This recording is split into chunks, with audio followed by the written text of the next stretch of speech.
തിരുവനന്തപുരം മ്യൂസിയത്തിലെ നിയമന തട്ടിപ്പിൽ കൂടുതൽ വിവരങ്ങൾ റിപ്പോർട്ടുണ്ട്. മ്യൂസിയം ക്യൂറേറ്റർ തസ്തികയിലേക്ക് പ്രൊമോഷൻ നടത്തിയത് തെറ്റായ രീതിയിലാണെന്ന് സർക്കാർ കണ്ടെത്തൽ. എന്നാൽ കുറ്റക്കാർക്കെതിരെ ഒരു നടപടിയും സ്വീകരിക്കാതെ താക്കീതിൽ ഒതുക്കി വിചിത്രമായ ഉത്തരവ്. 2024 ഓഗസ്റ്റിൽ സർക്കാർ ഉത്തരവിറക്കിയിരുന്നു. ഈ ഉത്തരവിനെതിരെ PSC വഴി കയറിയവർ അഡ്മിനിസ്ട്രേറ്റീവ് ട്രൈബ്യൂണലിനെ സമീപിച്ചിരിക്കുകയാണ്. ഇപ്പോൾ റിപ്പോർട്ടർ അന്വേഷണം തുടരുന്നു.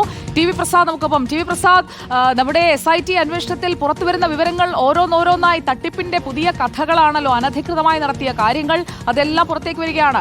ഈ വിഷയത്തിൽ ഇപ്പോൾ നമ്മൾ നോക്കുമ്പോൾ ഈ ക്യൂറേറ്റർ തസ്തികയിലേക്ക് പ്രൊമോഷൻ കൊടുത്തത് എന്ത് മാനദണ്ഡം വെച്ചാണ്?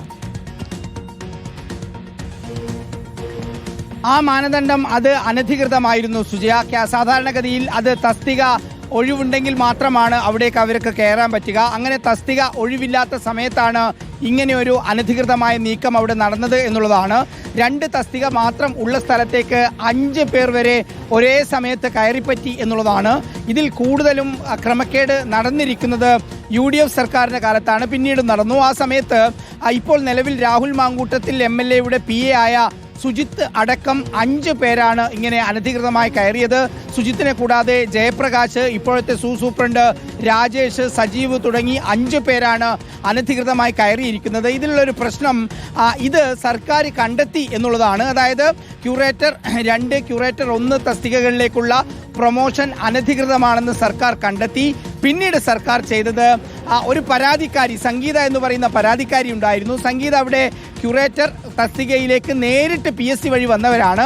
ഞാനിപ്പോൾ പേര് പറഞ്ഞ സുജിത്ത് അടക്കം 5 പേരും അവിടുത്തെ പ്യൂണുമാരായിരുന്നു. അവർക്ക് സാധാരണഗതിയിൽ അവിടേക്ക് കയറാൻ പറ്റാത്ത ഒരു സാഹചര്യം ഉണ്ടായിരുന്നു, തസ്തികയില്ലായിരുന്നു. പക്ഷേ അന്ന് UDF സർക്കാർ ഉൾപ്പെടെ വലിയ സഹായം ചെയ്തു കൊടുത്തു.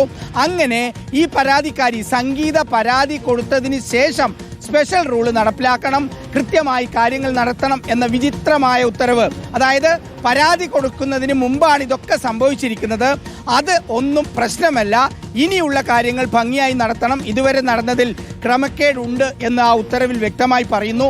ഇതിനെതിരെ ഇപ്പോൾ സംഗീത അഡ്മിനിസ്ട്രേറ്റീവ് ട്രിബ്യൂണലിൽ പോയിരിക്കുകയാണ്. ആ ഉത്തരവിനെതിരെ അത് പിൻവലിക്കണം എന്നാവശ്യപ്പെട്ടുകൊണ്ട്. ചുരുക്കത്തിൽ കള്ളം ചെയ്തവർ, അനധികൃതമായി കയറിയവർ ഇപ്പോഴും സുരക്ഷിതമായി തുടരുന്നു. ഒപ്പം തന്നെ ഈ ഉത്തരവിലൂടെ ഇനി അങ്ങനെ ചെയ്യാൻ പാടില്ല എന്നുള്ളതാണ് പ്രധാനമായും പറയുന്നത്.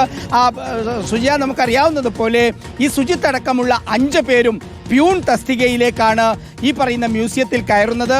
അവിടുന്ന് അങ്ങോട്ടേക്ക് അടുത്ത പ്രൊമോഷൻ കഴിഞ്ഞ് 2ാമത്തെ പ്രൊമോഷനാണ് ക്യൂറേറ്റർ തസ്തിക. ആ ക്യൂറേറ്റർ തസ്തികയിലേക്ക് തസ്തിക ഇല്ലാതെ സുജിത്തും ജയപ്രകാശും സജീവനും രാജേഷും അടക്കമുള്ളവർ യഥേഷ്ടം കയറുകയായിരുന്നു എന്നുള്ളതാണ് ഇതിലെ ഗുരുതരമായ കാര്യം. നേരത്തെ മൃഗശാലയിൽ നമ്മൾ കണ്ടു, വ്യാജ സർട്ടിഫിക്കറ്റ് ഉപയോഗിച്ച് 10 പേരാണ് മൃഗശാലയിൽ ജോലിയിൽ കയറിയത്. അവർക്കിപ്പോഴും ഒരു കുഴപ്പവുമില്ല.